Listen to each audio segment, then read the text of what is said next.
Hello grey മീഡിയാസിലേക്ക് സ്വാഗതം.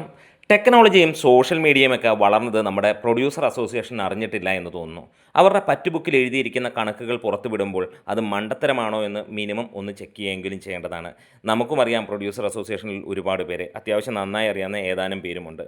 ഇവിടെ 2025 മലയാള സിനിമയുടെ കണക്ക് പുസ്തകം അവർ പുറത്തുവിട്ടിരിക്കുകയാണ്.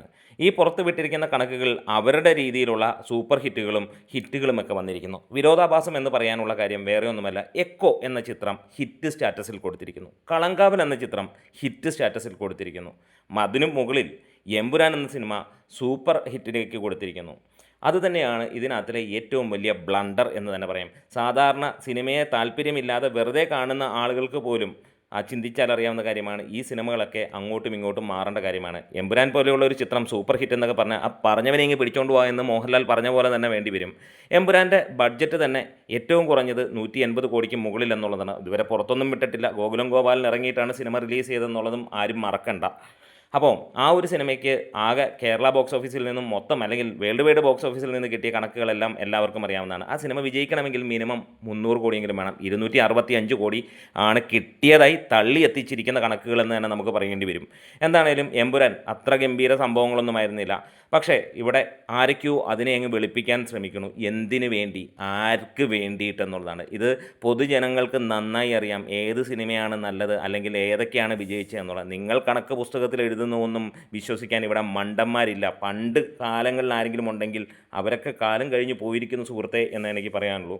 ഇവിടെ ഏറ്റവും എടുത്തു പറയാനുള്ള കാര്യം ഇത് തന്നെയാണ്. എമ്പുരാൻ എന്ന സിനിമ ഹിറ്റ് പോയിട്ട് ഒരു ഫ്ലോപ്പ് സ്റ്റാറ്റസിൽ കൊടുക്കേണ്ട ചിത്രമാണ്. അതുപോലെ തന്നെ എക്കോ എന്ന ചിത്രത്തെ തരം താഴ്ത്തി കളഞ്ഞു എന്നുള്ളത് തന്നെയാണ് എടുത്തു പറയാനുള്ളത്. എക്കോ ഒരു ബ്ലോക്ക് ബസ്റ്റർ സിനിമ തന്നെയാണ്.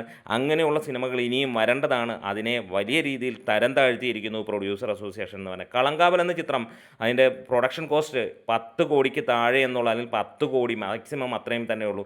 ഇവരൊക്കെ കണക്ക് എഴുതി തള്ളി എങ്ങോട്ട് കൊണ്ടുപോകാനാണെന്ന് നമ്മൾ കാണുന്നവന് കണ്ടറിയില്ലേ.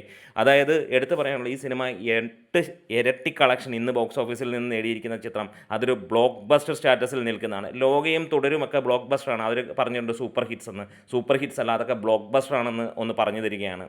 ഇനിയും ഡയസിറ, ആലപ്പുഴ ജിംഖാന, ഹൃദയപൂർവ്വമൊക്കെ ഒരു സൂപ്പർ ഹിറ്റ് സ്റ്റാറ്റസിൽ വരുന്ന സിനിമ തന്നെയാണ്. ഓഫീസർ ഓൺ ഡ്യൂട്ടി, രേഖാചിത്രം ഒരു ബ്ലോക്ക് ബസ്റ്റർ ചിത്രം തന്നെയായിരുന്നു. അതേപോലെ തന്നെ പൊന്മാൻ, ഇതൊക്കെ ഹിറ്റ് സ്റ്റാറ്റസിൽ കൊടുത്തിരിക്കുന്ന കാര്യങ്ങളാണ്. ഇവിടെയും അവർക്ക് ഒരുപാട് കണക്കുകൾ മിസ്സായിട്ടുണ്ട് എന്നുള്ളത് തന്നെയാണ് പറയാനുള്ളത്. ശരിക്കും ഒരു സിനിമ ഹിറ്റോ ഫ്ലോപ്പോ എന്നൊക്കെ തീരുമാനിക്കുന്നത് ജനങ്ങൾ തന്നെയാണ്. പ്രൊഡക്ഷൻ കോസ്റ്റൊക്കെ നമ്മൾ നോക്കുമെങ്കിലും നിങ്ങൾക്ക് വിട്ടുതരികയാണ്. നിങ്ങളുടെ മനസ്സിൽ ഈ കാണുന്ന ചിത്രങ്ങളിൽ ഇവർ പുറത്തു വിട്ടു എന്ന് പറയുന്ന കണക്കുകളിൽ അല്ലെങ്കിൽ ചിത്രങ്ങളിൽ ഏതൊക്കെയാണ് സൂപ്പർ ഹിറ്റുകൾ, ഏതൊക്കെയാണ് ബ്ലോക്ക് ബസ്റ്ററുകൾ? എന്താണേലും നമ്മുടെ കണക്കിൽ നമുക്ക് ഇങ്ങനെ തന്നെ വിലയിരുത്താം.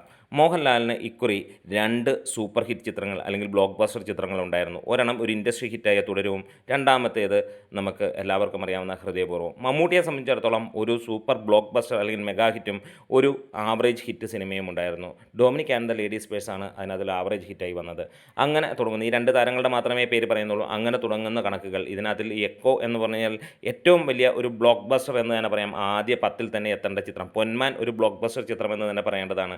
അങ്ങനെ നിൽക്കുന്നു എന്ന് പറയാം. എന്തായാലും നിങ്ങളുടെ കണക്കുകൾ നിങ്ങൾക്കൊന്ന് കമൻസിലൂടെ പറയാം. ഈ പറഞ്ഞ പോലെ പുറത്ത് വിട്ടിരിക്കുന്ന കണക്കുകൾ കറക്റ്റാണെന്ന് നിങ്ങൾക്ക് തോന്നുന്നുണ്ടെങ്കിൽ അതൊന്ന് പറയാം. ടോട്ടലായി 184ഓളം സിനിമകൾ ഇറങ്ങിയെന്ന് പറയുന്നു. അതിനകത്തിൽ തിയേറ്ററിൽ 15ഓളം വിജയിച്ചു എന്നും അവർ പറയുന്നു. ഇനിയും മറ്റൊരു വമ്പൻ ഹിറ്റ് കൂടിയുണ്ട്, നിവിൻ പോളിയുടെ ചിത്രം. ആ സിനിമയും വമ്പൻ ഹിറ്റാണ്, സർവം മായ.